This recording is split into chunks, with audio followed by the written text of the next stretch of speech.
What if you trusted your doctor and they chose not to treat you, not by mistake, but on purpose?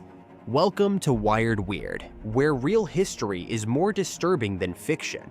Because today, we're talking about a study that didn't just observe disease, it allowed it to happen. In 1932, in Macon County, Alabama, the U.S. Public Health Service launched a study. Hundreds of black men were recruited. Most were poor, many were uneducated. They were told they were being treated for bad blood. In reality, they were being studied for syphilis. At the time, treatment options were limited and often dangerous. So, researchers decided, instead of curing the disease, they would watch it. They recruited 600 black men, mostly poor sharecroppers. Around 400 had syphilis. The rest did not. The men were never told they had syphilis. They were never given informed consent. They received free checkups, meals, burial insurance. And in return, they were observed, even when effective treatment became available.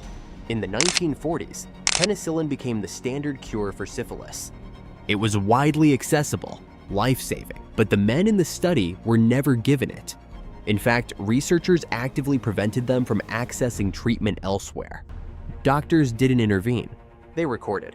Untreated syphilis doesn't just stay silent, it moves, slowly, relentlessly. Over years, sometimes decades, it begins to damage the body. Painful sores in early stages, internal organ damage, heart complications, blindness, paralysis.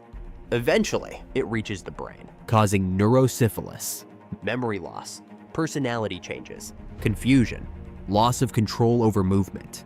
The mind begins to unravel. The body follows, and through it all, the patients trusted their doctors, and it didn't stop with them. Some passed it to their partners, some children were born with it. Researchers justified it as scientific progress. They wanted to understand how the disease evolved, untreated.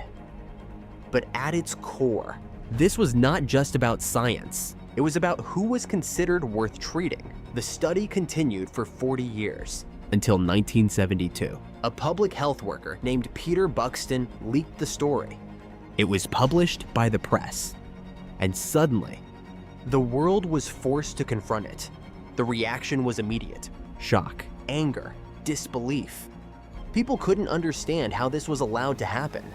For decades, families had been misled, lives had been destroyed, and it wasn't a rogue experiment.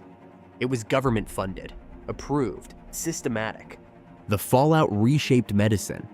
New ethical standards were created. Informed consent became mandatory. Research required full transparency. Independent review boards were established.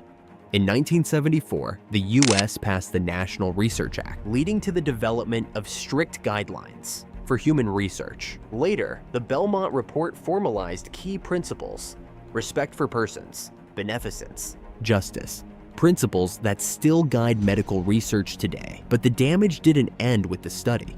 It created a deep, lasting distrust in the medical system, a feeling that still exists today, because once trust is broken like that, it doesn't fully come back. The scariest part isn't just what happened, it's how long it was allowed to continue. If this made you uncomfortable, subscribe to Wired Weird.